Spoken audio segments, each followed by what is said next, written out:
ان کے سینوں میں بھی اپنے حکمران کی طرح جہاد کی آگ روشن تھی۔ سلطان عماد الدین زنگی کی حکمت عملی یہ تھی کہ وہ اپنے لشکر کے ساتھ رات کے اندھیرے میں سفر کرتا تھا تاکہ دشمن کے جاسوس اس کی پیش قدمی سے باخبر نہ ہو سکیں۔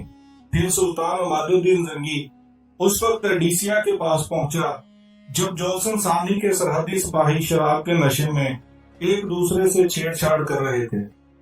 مسلمان فوجیوں کی تلواریں بے نیام ہوئیں اور ایڈیسیا کے سرحدی سپاہیوں کی اکثریت دیکھتے ہی دیکھتے خاک و خون میں مل گئی۔ کچھ سپاہی جو مدہوشی کی کیفیت تک نہیں پہنچے تھے وہ فرار ہو کر عیسائی حکمران جولسن ثانی کی خدمت میں حاضر ہوئے اور اسے مسلمانوں کی ناگہانی عقابی حملوں کی خبر دی۔ کھلے میدان میں مقابلہ کرنے کا وقت گزر چکا تھا، اس لیے جولسن ثانی اپنی فوج کے ساتھ قلعہ بند ہو گیا۔ سلطان عماد الدین زنگی نے تیز رفتاری سے آگے بڑھ کر ایڈیسیا کے قلعے کا محاصرہ کر لیا۔ قلعے کے اندر سامان رسد بڑی مقدار میں موجود تھا، اس لیے جولسن ثانی کو اطمینان قلب حاصل تھا کہ وہ دشمن کی دسترس سے دور رہے گا، اور اگر مسلمانوں کے محاصرے نے زیادہ طول کھینچا تو بالآخر وہ تنگ آ کر قلعے کی مضبوط سنگی دیواروں سے ٹکرے مارتے مارتے ایک دن نامراد و ناکام لوٹ جائیں گے۔ قلعے کا محاصرہ کرنے کے بعد سلطان عماد الدین زنگی کچھ دن تک صورتحال کا جائزہ لیتا رہا۔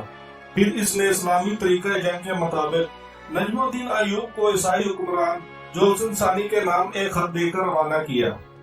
جولسن ثانی کا دربار قیمتی ساز و سامان سے آراستہ تھا، مگر اسلامی سفیر جولسن ثانی کے تخت کے قریب پہنچا اور اپنے امیر کا خط عیسائی حکمران کے حوالے کیا۔ جولسن ثانی کے وزیر ڈائرک نے اپنی نشست پر کھڑے ہو کر سلطان عماد الدین کا خط بآواز بلند پڑھا۔ حاکم ایڈیسیا کو معلوم ہونا چاہیے کہ اسلامی فوجیں اس کے دروازے تک آ پہنچی ہیں۔ یہ اس بات کی کھلی علامت ہے کہ تم جنگ کے پہلے مرحلے میں مغلوب ہو چکے ہو۔ ہم نہیں چاہتے کہ جگہ جگہ انسان کے خون کے تالاب بن جائیں اور ایڈیسیا کی پر رونق گلیاں انسانی لاشوں سے پڑ جائیں۔ اس لیے اس پہ لازم ہے کہ وہ قلعے کے دروازے کھول کر ہتھیار پھینک دے۔ اس صورت میں ہم تمام عیسائیوں کی جان و مال و عزت و آبرو کی حفاظت کی مکمل ضمانت دیتے ہیں، ورنہ پھر تلوار ہی فیصلہ کرے گی کہ کون تخت نشین ہوگا اور کون زیر زمین۔ سلطان عماد الدین زنگی کا خط سن کر عیسائی حکمران جولسن ثانی غضبناک ہو گیا اور پھر اس نے اپنے وزیر ڈائرک کے ہاتھ سے فراصلہ چھین کر اسے پرزے پرزے کر دیا۔ پھر انتہائی تحقیر انگیز لہجے میں نجم الدین ایوب کو مخاطب کرتے ہوئے بولا، اپنے سلطان سے کہہ دینا کہ اس کے خط کا یہی جواب ہے۔ نجم الدین ایوب باوقار انداز میں چلتا ہوا حاکم ایڈیسیا کے دربار سے نکل گیا۔ پھر اس نے عماد الدین کی خدمت میں حاضر ہو کر سارا ماجرا بیان کر دیا۔ سلطان زنگی نے جولسن ثانی کے اس طرز عمل کے جواب میں ایک لفظ نہ کہا، وہ گہری سوچ میں ڈوبا ہوا تھا، اس کے ہونٹوں پہ ہلکی سی مسکراہٹ نمایاں تھی۔ دوسرے دن سلطان عماد الدین زنگی نے نماز فجر میں اپنے لشکر کی امامت کی۔ پھر طویل دعا مانگنے کے بعد اس نے اپنے سپاہیوں کو قلعے کی فصیل کے مختلف حصوں پر حملہ آور ہونے کا حکم دیا۔ منجنیقوں سے 28 دن تک مسلسل سنگ باری کی گئی، یہاں تک کہ سامنے کی فصیل میں بڑے بڑے شگاف پڑ گئے اور مسلمان سپاہی قلعے میں داخل ہو گئے۔ بعض مورخین کا کہنا ہے کہ سلطان عماد الدین زنگی نے بارودی سرنگیں بچھا کر قلعے کی فصیل اڑا دی تھی۔ ہمارا خیال ہے کہ 1144 عیسوی میں بارود ایجاد ہی نہیں ہوا تھا۔ یہ عیسائی مورخین کا جھوٹ اور بہتان ہے۔ وہ بارودی سرنگوں کا ذکر کر کے یہ ثابت کرنا چاہتے ہیں کہ قلعہ شکنی میں سلطان عماد الدین زنگی کی جانبازی اور جنگی حکمت عملی کا کوئی دخل نہیں تھا، بس یہ بارودی سرنگوں کا کمال تھا کہ جو جولسن ثانی کے مضبوط قلعے کی فصیل زمین بوس ہو گئی اور اسلامی لشکر اندر چلا گیا۔ آج سے 50 سال پہلے شاہی یروشلم گاڈفرے نے بیت المقدس کی فتح کے وقت جس بے رحمی کے ساتھ مسلمانوں کا خون بہایا تھا، اہل ایمان وحشت و درندگی کے اس منظر کو ابھی تک نہیں بھولے تھے اور ان کے سینے آتش انتقام سے دہک رہے تھے۔ یہی وجہ تھی کہ سلطان عماد الدین زنگی کے سپاہی قلعہ ایڈیسیا کی اینٹ سے اینٹ بجا دینا چاہتے تھے۔